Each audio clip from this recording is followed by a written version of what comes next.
আসসালামু আলাইকুম। প্রিয় দর্শক, আপনাদের সকলকে আমন্ত্রণ জানাচ্ছি অন্য মঞ্চের আলাপচারিতায়। শুনলাম, আমি তো গত দুদিন ধরে কোনো ভিডিও করিনি, শুনলাম যে বাংলাদেশে হামে প্রচুর শিশু মারা গিয়েছে। শেষ খবর আমি যা পেয়েছি গতকাল অব্দি 363 জন এরকম একটা কিছু খবর পেয়েছি। আজকে 5টার সময় আবার ব্রিফিং হলে সেটা জানা যাবে, যদিও সেগুলো সব সঠিক খবর প্রচার করা হয় না। সেই ইউনূস সরকারও প্রচার করতেন না, বর্তমান সরকারও প্রচার করেন না, কিন্তু এটা স্বীকার করতে বাধ্য হয়েছেন যে হাসপাতালগুলোতে ব্যান্ডেজ এবং গজ টাকার অভাবে দেওয়া যাচ্ছে না। মানে গজ ব্যান্ডেজ দেওয়ার জন্য টাকার অভাব। এদিকে হামের যে টিকা আর গুটি বসন্তের যে টিকা, সেই টিকা দেওয়ার কার্যক্রম শুরু করেছিলেন শেখ হাসিনা। তিনি তার জন্য পুরস্কৃত হয়েছিলেন বিদেশে এই টিকা প্রদানের জন্য, এবং দেশ থেকে তিনি হাম বিদায় করে দিয়েছিলেন। মোহাম্মদ ইউনূস করলো কি, সেটাকে বন্ধ করে দিল। তার এই মহিলা স্বাস্থ্য উপদেষ্টা তাকে দিয়ে বন্ধ করে দিচ্ছে। আমার নামটা মনে থাকে না, বন্ধ করে দিল। আর নাম মনে রাখার মতো কোনো কাজ তো করেনি। এতে প্রীতিলতা ওয়েদার নয় যে তার নাম মনে রাখতে হবে। তিনি আজ আছেন, কালকে বাস স্ট্যান্ডে ঘোরাফেরা করলেও তাকে কেউ চিনতে পারবে না। তো সেই টাকা দিয়ে উনি কি করেছেন, উনি লোক লস্কর সমস্ত নিয়ে শিশুদের জীবনকে উপেক্ষা করে তিনি বিদেশ ভ্রমণ করেছেন, এবং 70 লাখ 80 লাখ পার ডে যে সমস্ত হোটেলে খরচা আছে, সেই সমস্ত হোটেলে তিনি প্রেসিডেন্সিয়াল সুইট বুক করে তিনি সেখানে কালাতিপাত করেছেন আর ডিম খেয়েছেন। যারা যারা সঙ্গীর সাথে ছিল তারা তারা ডিম খেয়েছেন। এখন সেই সেখানে তারেক রহমানের সঙ্গেও তার বৈঠক লন্ডনে হয়েছিল, সেখানেও সঙ্গী সাহেবদের নিয়ে গেছিলেন, খলিলুর রহমানও ছিলেন। সেখানে ডিল ফিল কিছু একটা হয়েছিল। যাই হোক, যে সেটা আমার বলার বিষয় নয়, তারেক রহমান প্রসঙ্গে পরে আসবো। এখন এই যে টিকাদান, এটা যে থেমে গেল, তাতে শিশু মৃত্যুর দায়টা কে নেবে? মোহাম্মদ ইউনূস নাকি তারেক রহমান? তারেক রহমানের হাতে তো টাকা নেই, তিনি সরকার কি করে চালাতে হয় সেটাও তিনি জানেন না। 17 বছর দেশের বাইরে, দেশের অর্থনীতির কি অবস্থা, রাজনীতির কি অবস্থা, গ্রাসরুট রাজনীতি এখন কোন লেভেলে আছে, তিনি সেই সম্পর্কে তার কোনো ধ্যান ধারণা ছিল না। তাকে টপ করে এনে বসিয়ে দেওয়া হয়েছে, তিনি বসে পড়েছেন। এখন অর্থ না থাকলে দেশ চলে না, আর কূটনীতি না থাকলে, বিদেশে পরিচিতি না থাকলে বিদেশে মানে হালে পানি পাওয়া যায় না। এই হালে পানি পাওয়ার জন্যই তাকে কিন্তু ওই খলিলুর রহমানকে রাখতে হয়েছে মন্ত্রিসভায়, যার সঙ্গে মানে আমেরিকা ভারতের সবার সম্পর্ক রয়েছে, এবং বিদেশের বেশ কয়েকটা দেশের সঙ্গে তিনি সুসম্পর্ক রেখে চলেন। বাধ্য হয়ে তাকে রেখেছেন, এবং কিছু বাধ্যবাধকতা অবশ্যই ছিল, আমি অস্বীকার করব না। তো এখন যে অবস্থা, এখন ভারতের কানে সেটা গেছে। ভারত এখন ওই যেহেতু মানে ওই উপযাজক হয়ে ভারতের কিছু মানে কাজকর্ম আছে না, উপযাজক হয়ে শিশুদের বেলা আমি তো আপত্তি করব না। ভারত যদি টিকা পাঠায় তাতে পাঠাক। ভারত হামের টিকা, তারপরে গুটি বসন্তের টিকা, এই সমস্ত টিকা ফিকা যদি পাঠায়, পাঠিয়ে দিক, পাঠিয়ে অন্তত শিশুগুলোকে বাঁচাক। কিন্তু যে স্বাস্থ্য ব্যবস্থা যেভাবে ভেঙে পড়েছে না, সেখানে টিকাদান প্রসেসটা আবার পুনর্গঠন করা, সেটা একটা মানে হিমালয়ান টাস্ক যাকে বলে। তার মধ্যে বাংলাদেশ হচ্ছে 2 নম্বর জায়গা। সে টিকা যা আছে তার দেখবেন গভর্নমেন্টের অর্ধেকের বেশি টিকা হাওয়া হয়ে গেছে, যেমন তেল হাওয়া হয়ে যাচ্ছে। যা পাচ্ছে তাই মানে পাবলিক ছেড়ে দিচ্ছে। মানে এটা তো আমাদের দেশ নয়, আমাদের কোনো কোনো ড্রামে কোনো তেল যাবে না, কোনো বোতলে তেল যাবে না, কঠোরভাবে নিষেধাজ্ঞা করা আছে। বাংলাদেশে সব নেই, তেল চলে যাচ্ছে, কেউ ড্রামের মধ্যে রেখে দিচ্ছে, কেউ ট্যাঙ্কের জলের ট্যাঙ্কের ওপরে তুলে রেখে দিচ্ছে, ভিডিও দেখেছি আমি, আমার কাছে এসছিও। তো যাই হোক, এখন এই যে এই দায়টা কে নেবে? মোহাম্মদ ইউনূস যদি দায় স্বীকার করতেন তাহলে পরে তারেক রহমান তাকে বিদেশ যেতে দিতেন না, কিন্তু তারেক রহমান তাকে জাপানে যেতে দিলেন। জাপান থেকে তিনি ঘুরেও এলেন এবং দেশে শান্তিতে বসবাস করছেন, এবং এখন রাষ্ট্রপতি হওয়ার জন্য একটা নির্লজ্জ মানুষ, শিশুগুলো মারা গিয়েছে, তাদের মানে বরাদ্দ হওয়া টাকা তিনি মেরে দিয়ে তিনি নিজের আখের গুছিয়েছেন এবং দেশ ভ্রমণ করেছেন। তার এতটুকু আত্মায় লাগে না, তার এতটুকু কষ্টও হয় না। তিনি একটা কঠিন মানুষ। মানে এটা হচ্ছে ওই যে আপনারা বলেন না শয়তান, কি বলেন আপনারা, ওইটা ভুলে গিয়েছি, শয়তান। তিনি হচ্ছেন শয়তান, অথবা জিনও বলতে পারেন, যার উপরে ভর করবে সে গেল, জিনও বলতে পারেন। তা ভারত কোনো রকমে তাকে তো সরিয়েছে, এবার তারেক রহমানকে বসিয়েছে, কিন্তু তারেক রহমান এখন নিজে সবকিছু ঠিকঠাক কিন্তু করছেন না। যে 10টা পয়েন্টের উপরে কথা হয়েছিল, সেই 10টা পয়েন্টের উপরে কিন্তু কথাবার্তা সেরকম এগোচ্ছে না। খলিলুর রহমান আসছেন, এলে পরে তিনি হয়তো বোঝাবার চেষ্টা করবেন, কিন্তু যে হার্ড নাট আমাদের জয়শঙ্করজি এবং বিক্রম মিস্ত্রি, তারা কিন্তু মানে ওই ছেদ কথায় ভুলবেন না। তারা 1 থেকে 10 ওই সমস্ত কটা পয়েন্ট, যেটা 1 নম্বরে শেখ হাসিনার ওই মামলা তুলে নেওয়া, 2 নম্বরে হচ্ছে গিয়ে আপনার তাকে পূর্ণ রাজনৈতিক পরিবেশ দিতে হবে রাজনীতি করার, এই দুটো সহ বাকি 8টা সব কটা প্রতিশ্রুতি পূর্ণ হলে তারপর আগের মতো দেখবেন মাল যাবে। এ তো গেল হচ্ছে আপনার তেল, টিকা, গজ ব্যান্ডেজও পাঠিয়ে দেবে, আমি বলতে ভুলে গেছিলাম, গজ ব্যান্ডেজও ভারত পাঠিয়ে দেবে এবং ওষুধও পাঠিয়ে দেবে। ওষুধ যা দরকার সেগুলো পাঠিয়ে দেবে, কিন্তু টাকা না দিলে তেল, চাল, ডাল কিছুই যাবে না। বিদ্যুৎ তো কমিয়ে দিয়েছে, কোন দিন দেখবেন টাকা না পেলে পরে টুক করে লাইনটি আদানি কেটে দেবে, কারণ তার তো প্রোডাকশন কস্ট আছে, তাকে তো ব্যাংকে সুদ দিতে হচ্ছে। তো সে লাইনটাকে আমাদের ন্যাশনাল গ্রিডে দিয়ে দেবে, গভর্নমেন্টের থেকে টাকা পাবে, দেবে কেন? এবার আসছে হচ্ছে সারে, এরপর রয়ে গেল সার। আপনারা আমদানিটা করবেন কোত্থেকে? কোন দেশ থেকে আমদানি করবেন?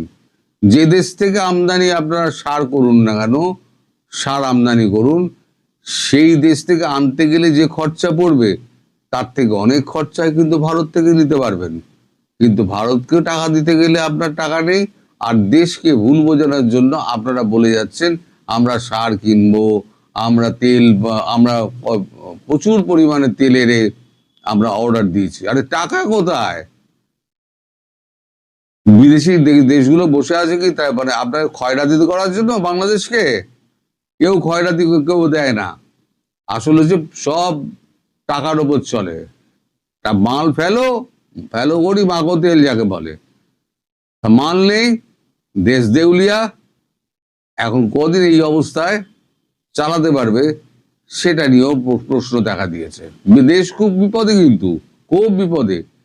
এরপরে আবার গঙ্গা চুক্তি আছে, গঙ্গা চুক্তি যদি নবায়ন না হয় তাহলে গ্রীষ্মকালে কি অবস্থা হবে বুঝতে পারছেন?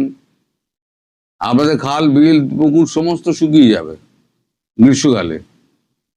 চারদিক দিয়ে যদি এরকম ঘেরা পড়ে যায়, তারেক রহমান কতদিন চালাবেন?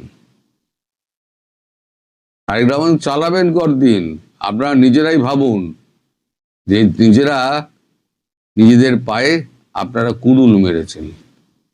কেন বলছি জানেন?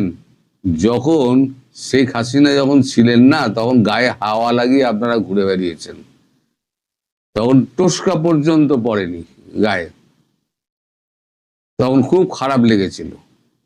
মহিলা প্রধানমন্ত্রী দেশটাকে ভারতবর্ষের কাছে বেঁচে দিয়েছে, এখনো শুনছি নাকি তেল নাকি ভারতবর্ষে চালান হয়ে যাচ্ছে। তেল ভারতবর্ষে পাচার হচ্ছে, আমি শুনলাম। তো যাই হোক, আরো আরো আরো কত কিছু শুনতে হবে। ভারতবর্ষকে তেল পাচার করছে। আর এবার তখন তো প্রধানমন্ত্রী খুব খারাপ ছিলেন, প্রধানমন্ত্রীকে আপনারা উৎখাত করলেন, তিনি চলে এলেন। এবারে তো আপনাদের পুরুষ প্রধানমন্ত্রী এসছেন, তিনি কেমন চালাচ্ছেন। আপনারা একটু ওই লাল বদরের দেশ যারা বলেন না, তারা ঠিকই বলেন। এই লাল বদরের দেশ, আপনারা একটুখানি ওই পেট্রোল পাম্পের ওখানে বিছানা পেতে শুয়ে থাকুন, আর পেট্রোলের জন্য লাইন দিন, আর মারামারির ধস্তাধস্তি করুন। এবার এখন তো ওই গাড়ির ড্রাইভার পেট্রোল পাম্পের ম্যানেজারকে গাড়ির তলায় ফেলেছে। এরপরে দেখবেন যে মানুষের ওখানে মারামারি হচ্ছে, প্যান্ট জামা ছিঁড়াছিঁড়ি হচ্ছে 2 লিটার পেট্রোলের জন্য। সেদিন আসছে। ভারতের কাছে তেল আছে, গ্যাস নেই, তেল আছে প্রচুর, কিন্তু ভারতবর্ষ তেল দেবে না। টাকা না দিলে তেল দেবে কেন? আপনারা তো ক্রেডিট লাইন চেয়েছিলেন, এই জন্যই তো ক্রেডিট লাইন চেয়েছিল তারেক রহমান, কিন্তু ক্রেডিট লাইন দেবে কেন? না, আমাদের শেখ হাসিনাকে যে ক্রেডিট লাইন যে দিয়েছিলেন, একজন লিখেছেন আমার $8 বিলিয়ন। আমি বলেছিলাম যে আমার মনে নেই, উনি আমায় লিখেছেন যে $8 বিলিয়ন ক্রেডিট লাইন দিয়েছিলেন। তা 8 বিলিয়ন কেন, যদি $2 বিলিয়ন $4 বিলিয়ন ক্রেডিট লাইন দেয়, তাহলে পরেও বাংলাদেশ উতরে যাবে। কারণ মালটা বেচে তারপরে পয়সা দাও। আর IMF যদি আপনাকে লোন দেয়, এশিয়ান ডেভেলপমেন্ট ব্যাংক লোন দেয়, তাহলে পরে আপনাকে গুনে গুনে সুদের পয়সাগুলো দিতে হবে। সেক্ষেত্রে কি হবে, আপনার ওই তেল থেকে খাদ্য অবধি সবগুলোর উপরে গিয়ে আপনার দামগুলো চড়া হবে, কারণ ওখান থেকে তো পয়সাটাগুলো ফেরত দিতে হবে। তাহলে মানুষ খাবে কি, আর কিনবে কি, পড়বে কি? তখন ঝেঁড়া লাদ নিয়ে বেরোবে না। সেই দিনটার জন্য আমরাও অপেক্ষা করছি যে আপনারাই ঝেঁটিয়ে এই সরকারকে বিদায় করুন এবং শেখ হাসিনাকে ফিরিয়ে আনুন। আপনারাই একদিন বলবেন, 2 হাত তুলে শেখ হাসিনা আপনি ফেরত আসুন। আপনারাই বলবেন, আমাদের কিছু বলতে হবে না। আমরা তার খাইনি, মানে আমরা অন্য ভাবে নেবেন না। আমরা তার গুণগান করি তার কাজকর্মের জন্য, তার অপকর্মের জন্য যেমন ইউনূসের করি, তেমনি গুণগান করি শেখ হাসিনার জন্য, যে তিনি দেশটাকে একটা অনন্য পর্যায়ে নিয়ে গেছেন। আপনার সহ্য হলো না, সুখে থাকতে ভূতে গিলায়। এখন ভূতে গিলিয়েছে, কিল খান, ভূতের কিল খান আর হজম করুন। সবাই ভালো থাকবেন, নমস্কার। এই মুহূর্তে আপনাদের সামনে কথা বলতে চাই, বাংলাদেশে ভারতের নতুন হাই কমিশনার নিয়োগে নতুন হিসেব নিকেশ হচ্ছে কেন? বাংলাদেশে যাবৎ 17 জন হাই কমিশনার স্বাধীন বাংলাদেশের 55 বছরে দায়িত্ব পালন করেছেন। এর মধ্যে মাত্র 3 জন নিয়মিত foreign affairs IFS Indian foreign service ক্যাডারের বাইরে মাত্র 3 জন ব্যক্তি, যেগুলোকে পলিটিক্যাল অ্যাপয়েন্টি বলা হয়, এমন দায়িত্ব পালন করেছেন। তারা হলেন সুবিমল দত্ত 1972-74, IS চাড্ডা এবং দেব মুখার্জি ছিলেন 1995 থেকে 2000, আর 1985 থেকে 89 ছিলেন IS চাড্ডা। আর বাকি সব 14 জন এখন বর্তমানে যিনি আছেন প্রণয় ভার্মা, তিনিও অভিজ্ঞ ফরেন সার্ভিস ক্যাডারের একজন কূটনীতিক। এবং সাধারণত বাংলাদেশে 80-র দশকের পর থেকে পেশাদার কূটনীতিক এবং ঝানু কূটনীতিকদেরই বাংলাদেশে নিয়োগ করা হয়। কিন্তু এবারের হিসাবটা খানিকটা বলা হচ্ছে যে স্বাধীন বাংলাদেশে যখন প্রথম কূটনীতিক নিয়োগ করা হয়, তখন বাংলাদেশের ভঙ্গুর বাংলাদেশ, গড়ে উঠতে হবে বাংলাদেশ, এমন বাংলাদেশকে লক্ষ্য করে এমন একজন অভিজ্ঞকে অভিজ্ঞ আইসিএস অফিসারকে পাঠানো হয়েছিলেন, যিনি আইএফএস অফিসার ছিলেন না, দেশের সম্পর্ক উন্নয়নে। আবারও মনে হচ্ছে, আলাপ সালাপে মনে হচ্ছে যে এই মুহূর্তের বাংলাদেশ, 24 পরবর্তী বাংলাদেশ বলা যায়, কারো কারো ভাষায় নতুন বাংলাদেশ, এই নতুন বাংলাদেশকে কেন্দ্র করে ভারত সরকার মনে হয় যেন নতুন করে হিসেব করছেন। পেশাদার কূটনীতিকের বাইরে রাজনীতিক কিংবা সাংবাদিক বা ভিন্ন পেশা, সোজা কথা রাজনৈতিক নিয়োগের হাই কমিশনার দিতে চাইছে বা দিতে যাচ্ছে বলে এমনটাই আলাপ আলোচনা জানা যাচ্ছে। আমরা এই মুহূর্তের আলাপটা করব পশ্চিমবঙ্গের বাংলা গণমাধ্যম দ্য ওয়ালে এমন একটি স্টোরি করা হয়েছে, স্টোরি করেছেন অমল সরকার, দ্য ওয়ালের সম্পাদক। আমরা সেই স্টোরির আলোকে এই মুহূর্তে কথা বলতে চাই। বর্তমান হাই কমিশনার প্রণয় ভার্মার মেয়াদ বেশ কিছুদিন আগেই শেষ হয়ে গেছে, কিন্তু আশ্চর্যের বিষয় হলো ঢাকায় কে তার স্থলাভিষিক্ত হবেন তা নিয়ে নয়াদিল্লি এখনো কোনো সিদ্ধান্ত চূড়ান্ত করতে পারেনি। ফলে প্রণয় ভার্মা এখনো কাজ চালিয়ে যাচ্ছেন, বলা চলে তিনি তার উত্তরসূরির জন্য কিছুটা কাজ এগিয়ে রেখে যাচ্ছেন। তবে প্রশ্ন হচ্ছে, কে হচ্ছেন ঢাকার পরবর্তী দূত? এই মুহূর্তে নয়াদিল্লির ক্ষমতার অলিন্দে এমন কিছু নাম এবং কৌশল নিয়ে আলোচনা চলছে বা যা ভারত বাংলাদেশ সম্পর্কের প্রচলিত সমীকরণ বদলে দিতে পারে।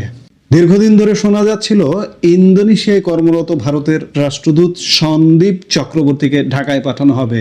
তিনি আগে ঢাকায় ডেপুটি হাই কমিশনার হিসেবে কাজ করেছেন, তাই অভিজ্ঞতার কমতি ছিল না। তিনি নিজেও প্রস্তুতি শুরু করেছিলেন, কিন্তু সর্বশেষ খবর বলছে তাকে আপাতত ইন্দোনেশিয়ায় রেখে দেওয়া হতে পারে। কেন এই সিদ্ধান্ত? জানা যাচ্ছে আরএসএস ও বিজেপির শীর্ষ নেতৃত্ব বাংলাদেশে এই মুহূর্তে কোনো পেশাদার কূটনীতিকের পরিবর্তে একজন অভিজ্ঞ রাজনীতিক ও প্রশাসককে হাই কমিশনার করে পাঠানোর পক্ষপাতে। কারণ বাংলাদেশে এখন এক বিশেষ রাজনৈতিক প্রেক্ষাপট বিরাজ করছে। রাজনীতিক পাঠানোর এই ভাবনার সূত্র ধরে দুটি নাম নিয়ে সরকারি মহলে প্রবল আলোচনা চলছে। প্রথম নাম আরিফ মোহাম্মদ খান। তিনি বিহারের বর্তমান রাজ্যপাল এবং নরেন্দ্র মোদীর অত্যন্ত পছন্দের মানুষ। কানপুরের এই নেতা একসময় রাজীব গান্ধীর মন্ত্রিসভার প্রতিমন্ত্রী ছিলেন, কিন্তু শাহ বানু মামলায় সুপ্রিম কোর্টের রায় বদলে দিতে রাজীব গান্ধী যখন সংসদে আইন আনেন, তার প্রতিবাদে তিনি পদত্যাগ করেন। তার মতো হিন্দুত্ববাদী মুসলিম মুখ ভারতে বিরল। দ্বিতীয় নাম এমজে আকবর, প্রখ্যাত সাংবাদিক ও রাজীব গান্ধীর এক সময়ের বন্ধু। তিনি নরেন্দ্র মোদীর প্রথম মন্ত্রিসভায় বিদেশ প্রতিমন্ত্রী ছিলেন। এমজে আকবরের একটি বড় যোগ্যতা হলো তার বাঙালিয়ানা। পশ্চিমবঙ্গের হুগলিতে জন্ম হওয়ায় তিনি বাংলা ভাষায় দারুণ স্বচ্ছন্দ। বাংলাদেশের বুদ্ধিজীবী ও সরকারি মহলে তার দীর্ঘদিনের ব্যক্তিগত সুসম্পর্ক রয়েছে। গত 26 মার্চও তাকে দিল্লির বাংলাদেশ হাই কমিশনে দেখা গেছে। মিটু আন্দোলনের সময় তিনি মন্ত্রিসভা থেকে সরে দাঁড়ালেও বর্তমানে কৌশলগত কারণে তার নাম আবারও আলোচনায়। তৃতীয় একটি নাম নিয়েও জোর জল্পনা আছে। তিনি হলেন কংগ্রেস নেতা শশী থারুর। কেরলের আসন্ন বিধানসভা নির্বাচনে কংগ্রেস ক্ষমতায় এলে তিনি মুখ্যমন্ত্রী হওয়ার চেষ্টা করবেন, কিন্তু সেখানে আশাপূর্ণ না হলে তাকে ঢাকায় পাঠানোর সম্ভাবনা উড়িয়ে দিচ্ছে না বিজেপি সরকার। অবাক শোনালেও সত্যি যে শশী থারুর নরেন্দ্র মোদীর অত্যন্ত আস্থাভাজন। বিদেশ নীতিতে তিনি সব সময় বর্তমান সরকারকে সমর্থন দিয়ে এসেছেন। বর্তমানে তিনি সংসদীয় কমিটির চেয়ারম্যান। সবচেয়ে বড় কথা, শশী থারুর আওয়ামী লীগের কট্টর সমালোচক ছিলেন। এমনকি শেখ হাসিনা সরকারের পতনের আগে সংসদে তার তোলা প্রশ্ন আওয়ামী লীগকে অস্বস্তিতে ফেলেছিল। এখন প্রশ্ন হলো, ভারত কেন প্রথাগত কূটনীতিকের বদলে রাজনীতিক পাঠাতে চায়? এর উত্তর লুকিয়ে আছে বাংলাদেশের বর্তমান রাজনৈতিক বাস্তবতায়। নয়াদিল্লি এখন বাংলাদেশে তারেক রহমানের নেতৃত্বাধীন নতুন সরকারের সঙ্গে বোঝাপড়ার পাশাপাশি প্রধান বিরোধী দল জামায়াত ইসলামের সঙ্গেও একটি কার্যকরী সম্পর্ক গড়ে তুলতে চায়। বিজেপি ও আরএসএস মনে করছে অতীতে অনেক কূটনীতিকই নির্ধারিত সময়ে কাটিয়ে ঢাকা থেকে চলে এসেছেন, কিন্তু দেশের স্বার্থে সম্পর্ক মজবুত করতে পারেননি। বর্তমান পরিস্থিতিতে তারেক রহমানের সরকারকে চাপে রাখার কৌশল হিসেবে ভারত অন্যান্য দলগুলোর সঙ্গেও কাজ করতে চায়। বিশেষ করে জামাতে ইসলামী ও ইসলামিক দলগুলোর জোট যারা ৭৭টি আসন নিয়ে প্রধান বিরোধী দলের ভূমিকায় অবতীর্ণ হয়েছে, তাদের সঙ্গে সুসম্পর্ক রাখাটা দিল্লির জন্য এখন কৌশলগত সিদ্ধান্ত।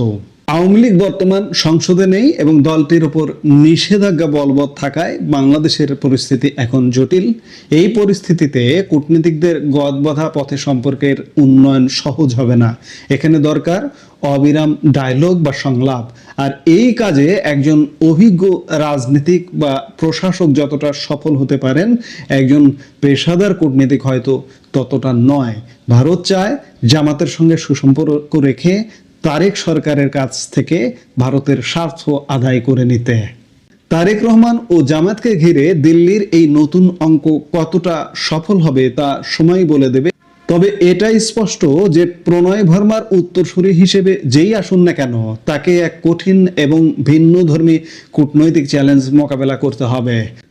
আপনার কি মনে হয়, আরিফ মোহাম্মদ খান, এমজে আকবর নাকি শশী তারুর, কাকে পাঠানো ভারতের জন্য লাভজনক হবে? কমেন্টে আপনার মতামত জানান। এই মুহূর্তের ভিডিও থেকে বিদায় নেব।